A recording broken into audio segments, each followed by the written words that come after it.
आज हम सुनेंगे हाड़ी रानी की वीर गाथा, जो इतिहास में काफी फेमस है, तो कहानी को पूरा जरूर सुने। हाड़ी रानी बूंदी के हाड़ा शासक की बेटी थी, जिनकी शादी उदयपुर के सलूम्बर के सरदार राव रतन सिंह चूंडावत से हुई। बाद में इन्हें इतिहास में हाड़ी रानी के नाम से जाना गया। हाड़ी रानी एक ऐसी वीरांगना थी जिन्होंने अपने अस्तित्व की रक्षा के लिए अपने पति को उसका फर्ज याद दिलाने के लिए अपना सर ही काटकर पेश कर दिया, ताकि वह अपनी नई नवेली दुल्हन के मोहपाश में बंद कर अपने राष्ट्र धर्म से विमुख न हो जाए। यह उस समय की बात है जब मेवाड़ पर महाराणा राज सिंह का शासन था। इनके समर्थन मूल्य के राम रतन सिंह चूंडावत थे, जिनसे हाल ही में राजपूत सरदार की बेटी शादी हुई। कथा के अनुसार हाड़ी रानी के विवाह को अभी केवल 7 ही दिन हुए थे। हाथों को की मेहंदी का रंग भी नहीं छूटा था कि उसके पति को युद्ध पर जाने का फरमान आ गया, जिसमें महाराणा राज सिंह ने राव रतन सिंह चूंडावत को दिल्ली से औरंगजेब की सहायता के लिए आ रही अतिरिक्त सेना को रोकने का निर्देश दिया। चूंडावत रतन सिंह के लिए यह निर्देश उनका मृतक साधु लेकर आया था। पत्र पढ़कर है सरदार का मन व्यथित हो गया। अभी उनके विवाह को 7 ही दिन हुए थे और पत्नी से बिछड़ने की घड़ी आ गई। कौन जानता था कि युद्ध में क्या होगा। औरंगजेब की सेना तेजी से आगे बढ़ रही थी, इसलिए चूंडावत ने अपनी सेना को युद्ध की तैयारी के आदेश दे दिए। वह इस संदेश को लेकर अपने पति हाड़ी रानी के पास पहुंचा और सारी कहानी सुनाई। रानी को यह खबर सुनकर सदमा लगा, पर उसने खुद को संभाल लिया और अपने पति को युद्ध में जाने के लिए तैयार किया।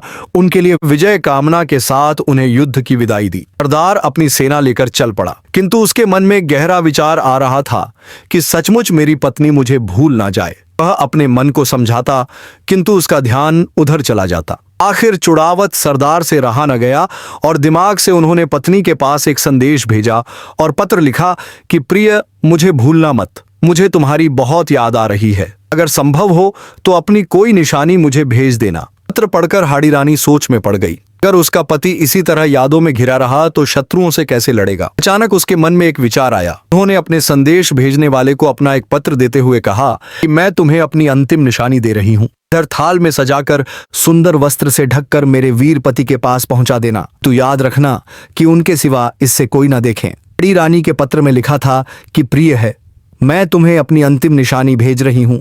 तुम्हें मेरे मोह के बंधन से आजाद कर रही हूँ। बेफिक्र होकर अपने कर्तव्य का पालन करना। हाड़ी रानी ने अपनी कमर से तलवार निकाली और एक ही झटके में अपना सिर धड़ से अलग कर लिया।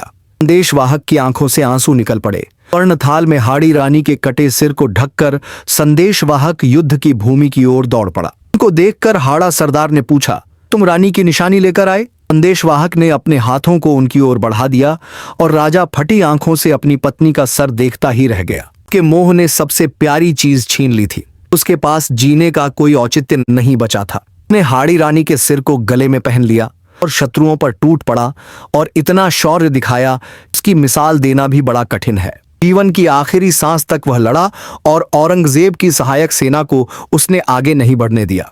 अब तक मुगल बादशाह मैदान छोड़कर भाग नहीं गया। जीत का श्रेय है केवल उसके शौर्य साहस को नहीं, बल्कि रानी के बलिदान को भी जाता है, जो अब तक के इतिहास का सबसे बड़ा बलिदान है। को ये वीडियो कैसी लगी? अगर आपको ये वीडियो अच्छी लगी तो वीडियो को लाइक करके चैनल को सब्सक्राइब जरूर करें।